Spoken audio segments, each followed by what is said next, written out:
Very good morning दोस्तों। स्वागत है आपका सॉल्यूशन क्लासेस में। आइए अब हम मिलकर पेपर नंबर 813 का सॉल्यूशन देखते हैं, इंग्लिश पार्ट का। Let's start. First question is select the option that expresses the given sentence in passive voice. यानी हमें एक्टिव का पैसिव दिखाना है दोस्तों। हमारा सेंटेंस है Priya washes the clothes in the evening, यानी प्रिया शाम को कपड़े धोती है। अब देखिए, प्रिया मेरा सब्जेक्ट है, वॉशेज मेरी फर्स्ट फॉर्म है, ठीक है। द क्लोथ्स मेरा ऑब्जेक्ट है और इन द इवनिंग मेरा एडवर्बियल है। तो इन द इवनिंग एक समय है, एडवर्बियल है, वो लास्ट में ही आएगा। जैसा कि हम सबको पता है कि एक्टिव का जो ऑब्जेक्ट होता है वो पैसिव में सब्जेक्ट बन जाता है, ठीक है। तो हम देख पा रहे हैं यहां सभी जगह द क्लोज हमारा सब्जेक्ट बना हुआ है। ओके, अब यहां पर फर्स्ट फॉर्म है, तो दोस्तों जब एक्टिव में फर्स्ट फॉर्म या फिर फर्स्ट फॉर्म में एस और ईएस लगकर आता है तो पैसिव बनाते समय यह is am are plus verb की थर्ड फॉर्म में कन्वर्ट हो जाता है। आइए देखते हैं। तो अब क्लोथ्स मेरा प्लूरल है तो आर आना चाहिए, तो यहां पर वॉज था इसलिए इनकरेक्ट हो गया। यहां इज है ये भी इनकरेक्ट हो गया। यहां पास्ट की बात हो गई ये भी इनकरेक्ट। तो ऑप्शन कौन सा हो जाएगा? सी हमारा आंसर हो जाएगा, क्योंकि are washed by Priya in the evening, ये हमारा आंसर हो जाएगा। आगे बढ़ते हैं दोस्तों। अगला क्वेश्चन है select the option that contains a grammatical error. अब हमें व्याकरण की कोई त्रुटि निकालनी है, कोई ग्रामेटिकल एरर हमें फाइंड आउट करना है। आइए क्वेश्चन पढ़ते हैं।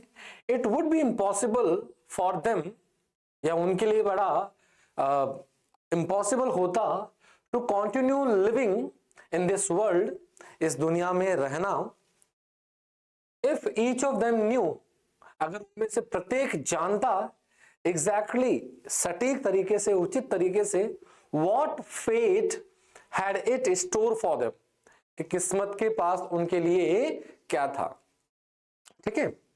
आइए दोस्तों, इस पूरे सेंटेंस को जो यहां से यहां तक है, इसको सेंटेंसेस के माध्यम से चार भागों में दे दिया है। ये हमारा हो जाता है, ये हमारा हो जाता है ए पार्ट, ये हमारा हो जाता है B part, and this one is C and this one is D, ठीक है। हम देख पाते हैं सेंटेंस पास्ट में दिया हुआ है क्योंकि वुड आया हुआ है, ठीक है।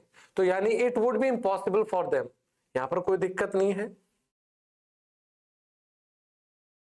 If each of them new, if each of them new, अब यहां पर ये विल का पास्ट वुड था, तो यहां पर सेंटेंस पास्ट में चल रहा है, तो यहां पर नो की सेकंड फॉर्म न्यू आई है, यहां भी कोई दिक्कत नहीं है। To continue living in this world, ठीक है। अब कंटिन्यू एक फर्स्ट फॉर्म है, और कंटिन्यू के बाद में हमेशा कौन सी फॉर्म आती है? जीरंड वाली फॉर्म आती है, तो लिविंग हमारे पास है, यानी ये भी करेक्ट है।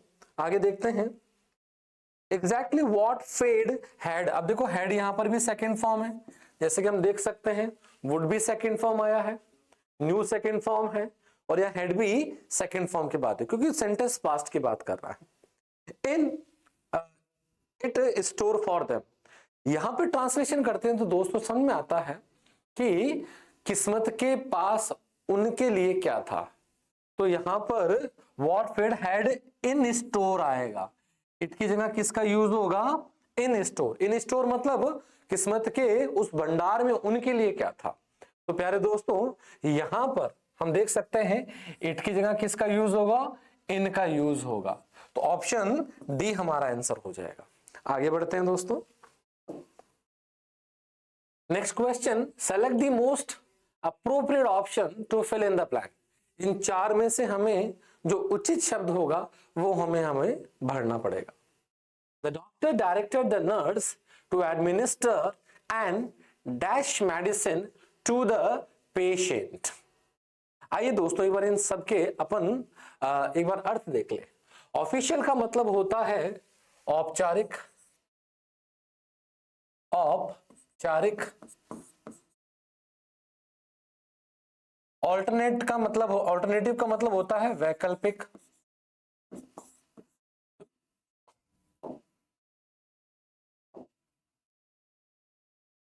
वैकल्पिक, ठीक है। और एमिनेंट का मतलब होता है प्यारे दोस्तों प्रसिद्ध, नामचीन। और इनसाइटफुल का मतलब होता है व्यावहारिक।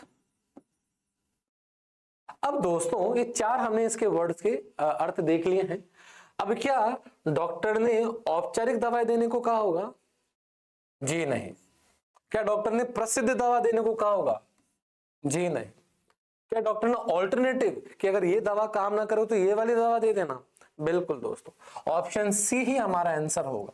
क्यों? क्योंकि व्यावहारिक दवा तो कोई होती नहीं है, ठीक है, इसलिए ऑप्शन सी हमारा आंसर हो जाएगा। आगे बढ़ते हैं दोस्तों क्वेश्चन नंबर 79 की तरफ। Select the option that can be used as a one word substitute for the given group of words. इस दिए गए सेंटेंस के लिए हमें एक शब्द दिखाना है दोस्तों, पढ़ते हैं। A piece of a living tissue यानी जिंदा उत्तक, और plant that is transplanted surgically, और प्लांट या कोई पौधा दैट इज ट्रांसप्लांटेड सर्जरिकली, यानी ऐसे कोई जीवित चीज या उत्तक जो कि जिंदा ही निकालकर दूसरी जगह प्रत्यारोपित कर दिया जावे, ठीक है। आइए पढ़ते हैं इन सबका मतलब। ग्रेटिस का मतलब होता है दोस्तों निःशुल्क। ग्रेशियस का मतलब होता है उदार, नम्र। और गुआमे दोस्तों इसका प्रोनाउंसिएशन होता है गुआमे, मैं लिख देता हूं गुआमे,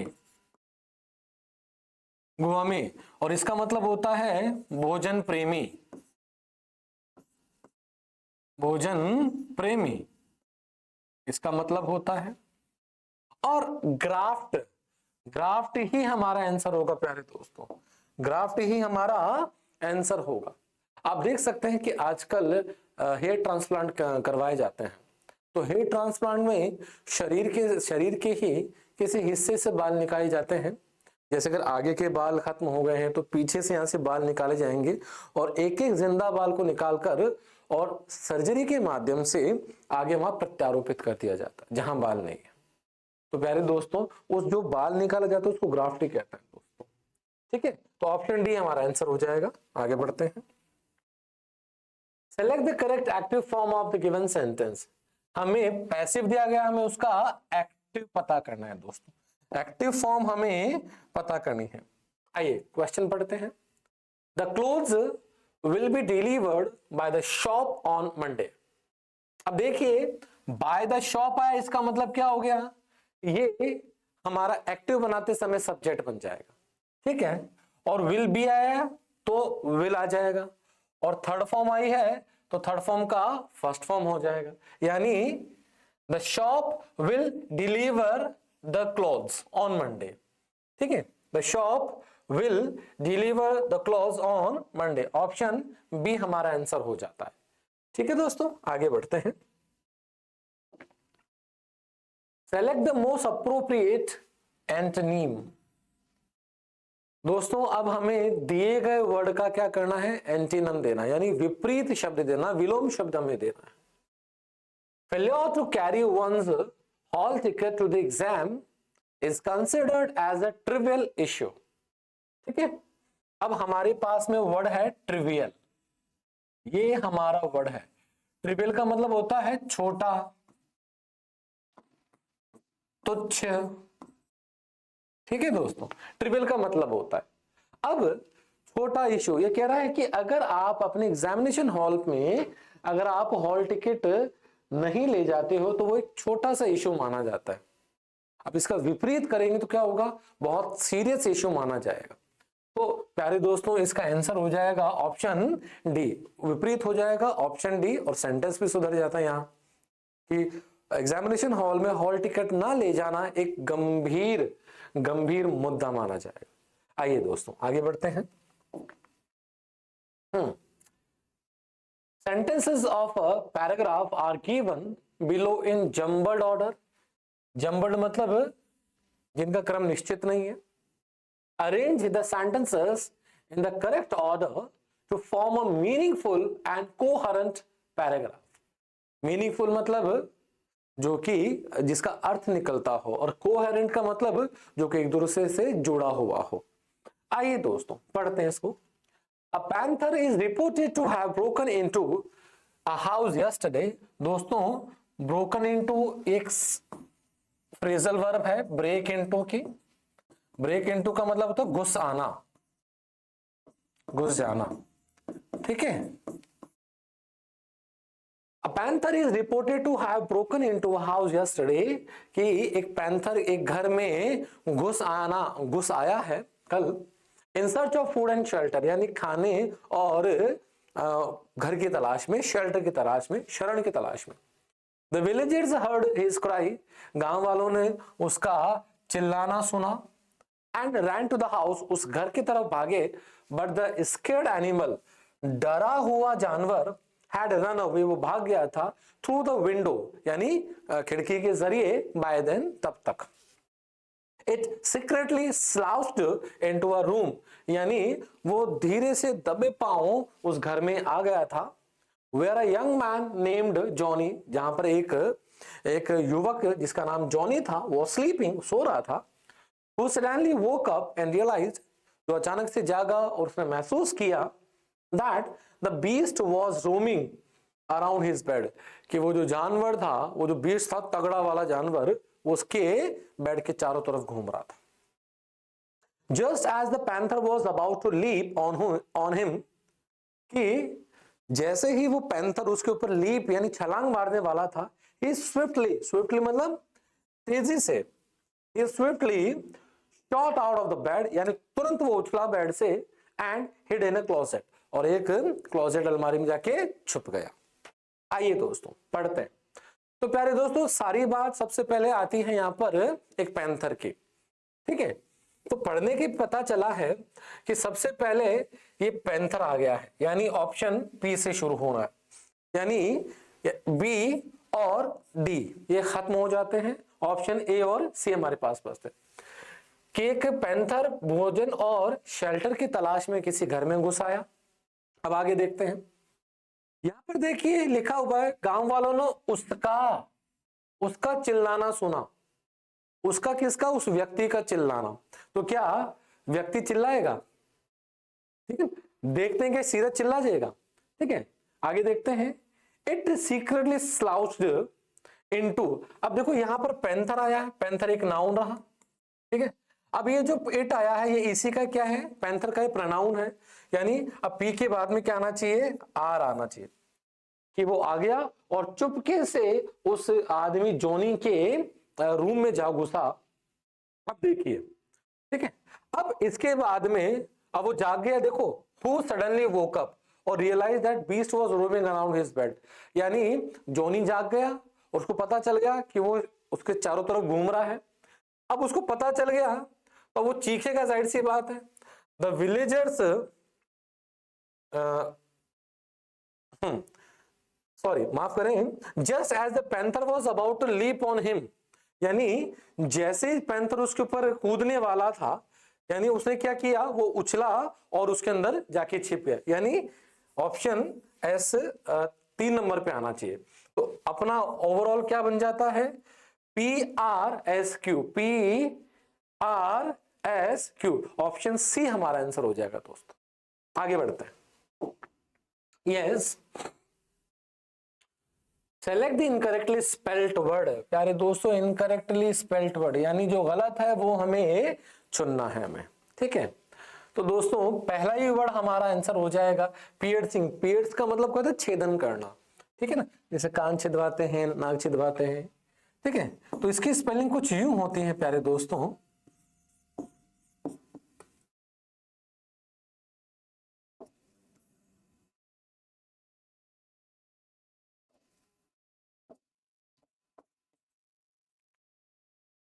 पे इसकी स्पेलिंग हो जाती है आई और बस उसकी आर की आई उसकी बात है देखिए, ठीक है। अन्य शब्दों के ध्यान लगाते हैं।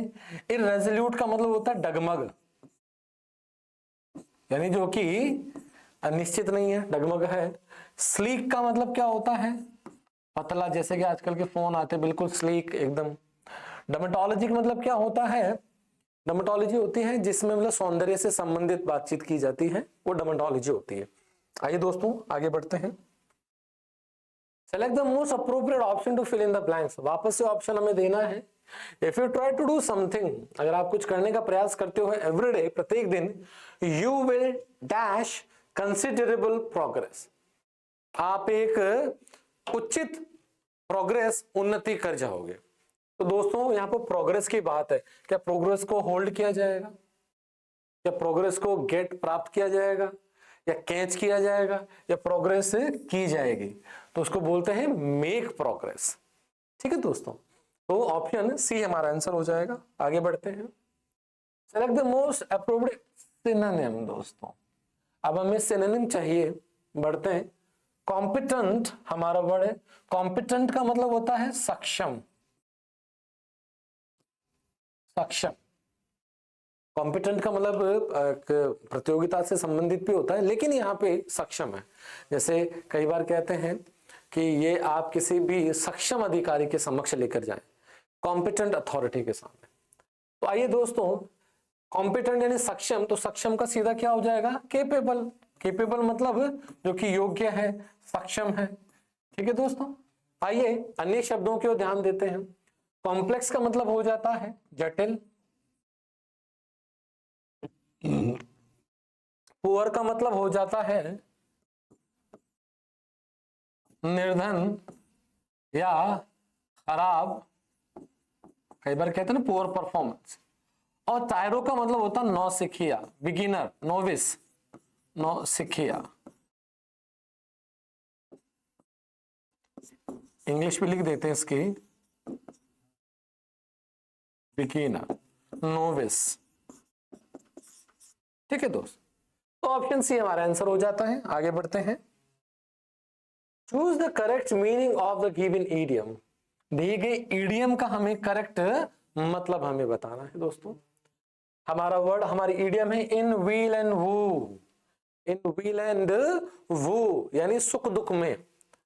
ठीक है। In sad and gloomy days, क्योंकि सैड का मतलब भी उदास होता है और ग्लूमी का मतलब उदास, यानी ऑप्शन ए इनकरेक्ट हो गया। इन हैप्पीनेस एंड गुड टाइम्स, यानी खुशी में और अच्छे समय में, नहीं ये भी इनकरेक्ट हो गया। इन प्रॉस्पेरिटी यानी समृद्धि और एडवर्सिटी, विपत्ति, बिल्कुल ये हमारा आंसर हो जाता है। क्यों?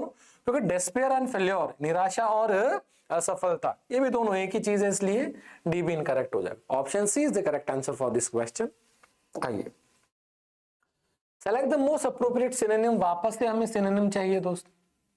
पब्लिसाइज, पब्लिसाइज का मतलब क्या होता है? प्रचार करना, किसी चीज को पब्लिक कर देना, सार्वजनिक कर देना। ठीक है, तो पब्लिसाइज का नो डाउट एडवर्टाइज हो जाएगा।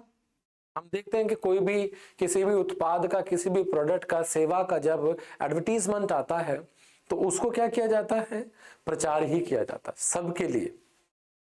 आइए दोस्तों आगे बढ़ते हैं अन्य शब्दों की ओर। डिनाउंस का मतलब होता है त्यागना। हाइड का मतलब होता है छिपाना।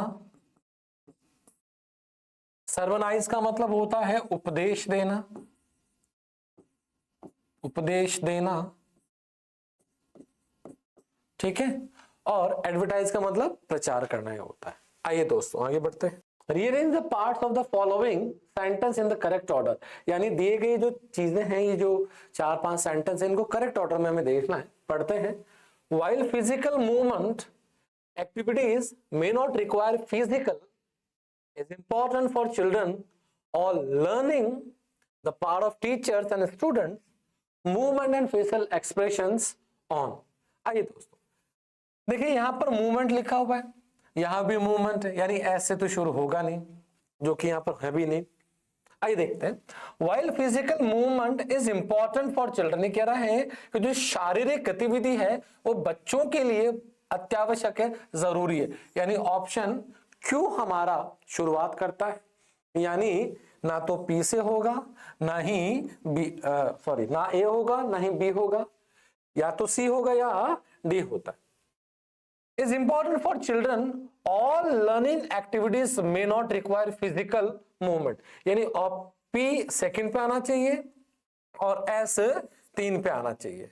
ठीक है, तो यहां पर देखिए क्यू के बाद में जहां पी और एस है ऑप्शन डी, तो ऑप्शन डी हमारा आंसर हो जाता है। आगे बढ़ते हैं दोस्तों। Select the most appropriate meaning of the given idiom, वापस से हमारे पास में एक ईडियम है, उसका हमें उचित अर्थ हमें देना है। आइए, अ ग्रीन हॉर्न, अ ग्रीन हॉर्न, इस ग्रीन हॉर्न का मतलब अनएजुकेटेड पर्सन बिल्कुल नहीं होता, एन इनएक्सपीरियंस्ड पर्सन बिल्कुल यही होता है इसका, यानी अनुभवहीन व्यक्ति को ग्रीन हॉर्न कहते हैं, मूर्ख व्यक्ति को ग्रीन हॉर्न कहते हैं, क्लेवर आदमी को नहीं कहते हैं, एक कुशल व्यक्ति को नहीं कहते हैं। ऑप्शन बी हमारा आंसर हो जाता है। Let's go, select the correct direct form, हमें डायरेक्ट फॉर्म देखनी है, इनडायरेक्ट हमें दिया हुआ है। He said that something might be missing, अब देखो माइट आया है तो नो डाउट वहां पर मे होना चाहिए, क्योंकि मे का ही माइट होता है। आइए देखते हैं, ही सेड का ही सेड ही होगा। ठीक है, समथिंग मे बी मिसिंग, अब देखो वहां देर है तो वहां पे हियर करना पड़ेगा, तो something may be missing here. अब ऑप्शन ए हमारा आंसर हो जाएगा, क्यों? क्योंकि सेकंड में हेड आ गया, हेड का माइट थोड़ी हो सकता है। ऑप्शन बी इनकरेक्ट हो गया। अब यहाँ पे इज बीन, दूर दराज से कुछ किसी ग्रामर में पार्ट नहीं चलता, ये भी इनकरेक्ट हो गया। समथिंग कुड बी, वहां पर कैन नहीं है, वहां पर माइट है, इसलिए मे चाहिए हमें, तो ऑप्शन डी भी इनकरेक्ट हो, ऑप्शन ए हमारा करेक्ट आंसर हो जाता। बढ़ते हैं दोस्तों, select the sentences that contain no spelling error, यानी हमें नो स्पेलिंग एरर वाला सेंटेंस चुनना है। आइए दोस्तों देखते हैं, many communities in the world still feel that their voices and position have been disenfranchised. Many communities, दोस्तों हमारा जो वर्ड है वो यही है, ठीक है, इन वर्ड्स में से ही हमें देखना है, राइट दोस्तों, बाकी सब चीजें हमारे लिए एकदम करेक्ट दी गई है, हमें इन 4 में से ही कहीं ना कहीं देखना है। ठीक है, आइए दोस्तों आगे बढ़ते हैं। तो आप देख सकते हैं डिसएनफ्रेंचाइज्ड, यानी ये भी इनकरेक्ट होगा, ये जो स्पेलिंग है ये भी इनकरेक्ट हो गई हमारे लिए, ये जो DYSEN ये भी इनकरेक्ट हो गई। सही स्पेलिंग होती है हमारी DISEN, फ्रेंचाइज्ड। ठीक है, many communities in the world still feel that their voices and position have been displayed. Yes, दोस्तों ऑप्शन डी हमारा आंसर हो जाता है। आगे बढ़ते हैं, given below are 4 jumbled sentences, वापस से दोस्तों क्रम निश्चित नहीं है, 4 सेंटेंस हमें दिए गए, pick the option that gives their correct order, हमें सही ऑर्डर देना है, सही क्रम देना है। आइए बढ़ते हैं, they also wore felt caps to cover their ears, they wore trousers tucked into leather boots. This place was famous for its skillful archers. Archers का मतलब होता है जो धनुष बाण चलाते हैं, धनुर्धार जी ने कहते हैं, and horsemen. ठीक है, in the 5th and 4th centuries BC, today South Ukraine was known as Scythia. अब देखो दोस्तों, यहां देख सकते हैं दे, ठीक है, ये दे किसके लिए हमें पता नहीं है, यानी ये पी से शुरुआत नहीं होगा, वापस ये दे दोनों किसी एक ही चीज के लिए आए हुए हैं, इसलिए क्यू से भी शुरू नहीं होगा, यानी या तो आर से शुरू होगा या एस से शुरू होगा। अब यहां पर भी देखिए दिस प्लेस लिखा हुआ है, दिस प्लेस ये है स्थान, कौन सा स्थान हमें इसका भी पता नहीं है, इसलिए आर से भी शुरू नहीं होगा। तो नंबर 1 जो होना चाहिए वो एस से शुरू होना चाहिए, क्योंकि ये कह रहा है कि 5वीं और 4वीं शताब्दी में आज का जो साउथ यूक्रेन है वो सीथिया के नाम से जाना जाता था। ठीक है, तो ऐसे शुरू होना चाहिए, ना तो ए, ना ही सी, ना ही बी, आंसर हो जाएगा हमारा आर। आइए देखते हैं, आर एस के बाद में आर आएगा। दिस प्लेस, क्योंकि यहां पर सीथिया की बात आ रही है, तो अभी दिस प्लेस इस जगह की बात कर रहा है, तो नंबर 2 पर आर आ गया कि यह जगह इसके धनुर्धारी और जो घुड़सवार लोग थे उनके लिए जाना जाता था। अब देखिए ये आर्चर्स और हॉर्समैन दो प्रकार के लोग हैं, इसलिए अब दे का इस्तेमाल होगा। ठीक है, इसलिए अब they wore trousers tucked into leather belts, और उसके बाद में तो यानी 3 और 4, इसलिए ऑप्शन डी हमारा आंसर हो जाता है। आगे बढ़ते हैं दोस्तों। The following sentence has been split into 4 segments. दिया गया सेंटेंस 4 भागों में बांटा गया है। Identify the segment that contains a grammatical error. वापस से हमें ग्रामेटिकल एरर ढूंढने दोस्तों, आइए बात करते हैं। He used to reply that the only place for which he went was the town library.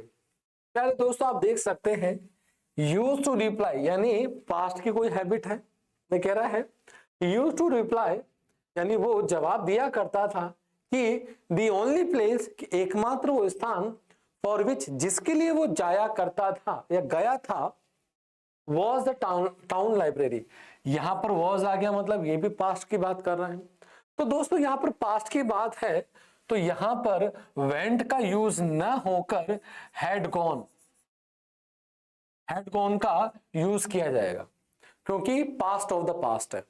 यानी वो रिप्लाई में ये बात कहा करता था कि वो वहां पर उस स्थान पर जाया करता था, जाता था। यानी ऑप्शन बी हमारा आंसर हो जाएगा, वेंट की जगह हैड गॉन का यूज होगा। आइए दोस्तों आगे बढ़ते हैं। अगला क्वेश्चन है, select the most appropriate synonym. Yes my dear friends, वापस से सिनोनिम मांग रहा है। Underline word in the given sentence. Okay, अपना वर्ड है द स्पोरेडिक।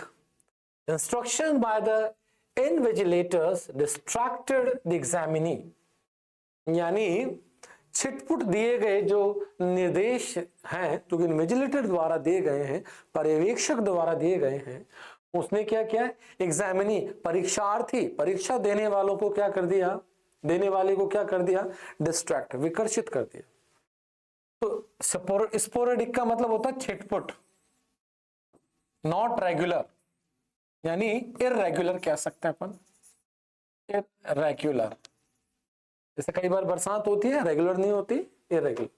तो इसका सिनोनिम हमें चाहिए, तो इसका सिनोनिम क्या हो जाएगा, कॉन्टिन्यूस का मतलब लगातार होगा, रिपीटेटिव का मतलब भी जो रोज होता है, इनडायरेक्ट का मतलब होता है अप्रत्यक्ष, ओकेजनल यानी कभी कभार। यस, ऑप्शन डी हमारा आंसर हो जाएगा, क्योंकि छुटपुट मतलब जो रेगुलर नहीं है, कभी कभार होता है, इसलिए ऑप्शन डी हमारा आंसर हो जाएगा। आइए बढ़ते हैं आगे। Select the most appropriate option that can replace the underlined segment in the given sentence to make it correct. अब ये हमें जो अंडरलाइंड ऑप्शन है देखना है कि सही है या गलत है। Rajan is having 3 brothers and 3 sisters. Rajan के पास या राजन के 3 भाई या 3 बहनें हैं। तो प्यारे दोस्तों हमें पता है हैव एक स्टेटिव वर्ब है और मेन वर्ब के रूप में इसमें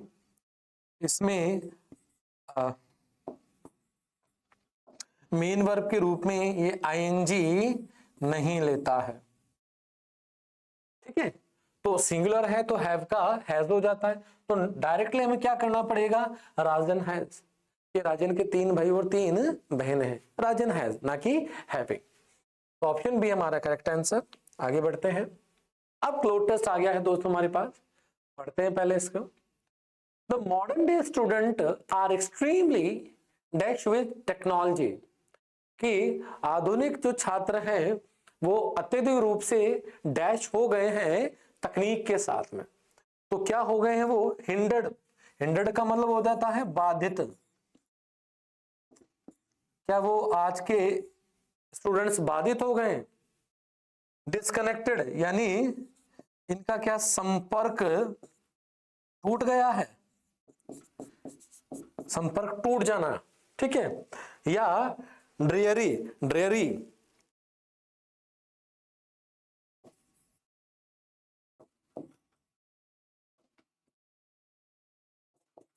क्या उदास हो गए हैं वो, नहीं, वो सेवी हो गए, मतलब भली भांति परिचित हो गए, क्योंकि लिखा क्या है, मॉडर्न डे स्टूडेंट्स। आज के वर्तमान समय के स्टूडेंट्स टेक्नोलॉजी तकनीक के साथ में बहुत ज्यादा क्या हो गए, उनसे संबंधित हो गए हैं, बहुत ज्यादा परिचित हो गए। आगे बढ़ते हैं दोस्तों। They do read quite a bit because of social media while their writing skills may not be top notch, यानी पढ़ते तो हैं वो सोशल मीडिया पे, थोड़ा बहुत तो पढ़ लेते हैं, लेकिन उनकी जो राइटिंग स्किल्स है, यानी वो लेखन जो स्किल है उनकी लिखने की, may not be top notch, यानी उच्च स्तर की नहीं हो सकती। टॉप नॉच एक इडियम होती है, इसका मतलब होता है उच्च स्तरीय, उच्च स्तरीय, टॉप नॉच, यानी उनकी पढ़ते लोते हैं, लेकिन उनकी लिखने की चीज, लिखने की जो स्किल है वो टॉप नॉच नहीं हो सकती, उच्च स्तरीय नहीं हो सकती। दे डू राइट, वो लिखते हैं courtesy dash, courtesy of dash affinity to various platforms on the internet. तो they do write courtesy of, अब दे आया है तो दे का पॉजिटिव क्या होगा दोस्तों, देर होगा, नो डाउट। तो ऑप्शन ए हमारा आंसर हो जाता है, affinity to various platforms on the internet, ठीक है। अब अफिनिटी हमारे पास एक वर्ड आया है, अफिनिटी का मतलब होता है आत्मीयता,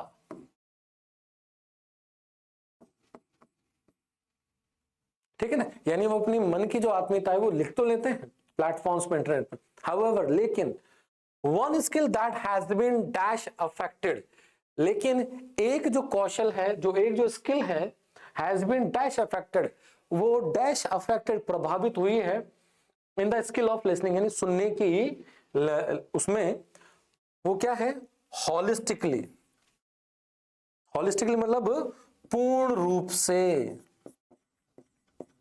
समग्र रूप से, समग्र रूप से, यानी कुल मिलाकर समग्र रूप से, यानी लिखने लिसनिंग की, सुनने की जो कला है उनकी लिख ले रहे हैं, ठीक है, पढ़ भी ले रहे हैं, लेकिन सुनने की कला उनकी बाधित हुई है पूर्ण रूप से।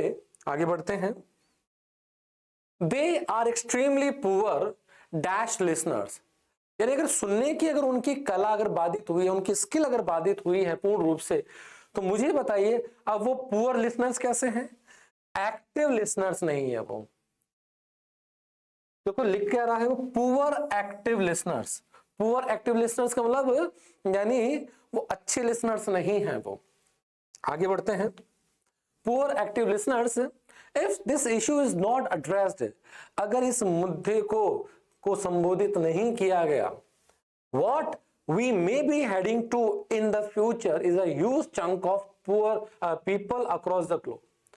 अगर इस मुद्दे को अगर एड्रेस नहीं किया जाता है, what we may be heading to in the future, यानी जो हम भविष्य की तरफ बढ़ रहे हैं, is a huge chunk of people, बहुत बड़ा एक भाग होगा लोगों का, अक्रॉस द ग्लोब, यानी पूरे विश्व में, with poor skills of listening, जिनके पास में सुनने की कला नहीं होगी, and a huge number of passive listeners, और एक्टिव लिसनर्स नहीं होंगे तो अपने आप में क्या हो जाएंगे, वो पैसिव लिसनर्स हो जाते हैं। रिसर्चर्स से, यानी शोध करने वाले कहते हैं that listening is the prime ingredient, यानी सुनना मुख्य तत्व है for empathy, and the world will be in extreme poverty, और पूरी दुनिया क्या हो जाएगी, और बहुत बड़ी पॉवर्टी में आ जाएगी, in terms of number of empathisers on the planet. Empathisers मतलब जो सहानुभूति रखते हैं। अगर ऐसा सुनने की कला अगर बाधित हो गई तो इस प्लैनेट पर, धरती पर बहुत ज्यादा एम्पैथर्स की संख्या में बढ़ोतरी हो सकती है। तो मेरे प्यारे दोस्तों, यहां पर आज हमारा पेपर नंबर 813 का सॉल्यूशन पूरा होता है।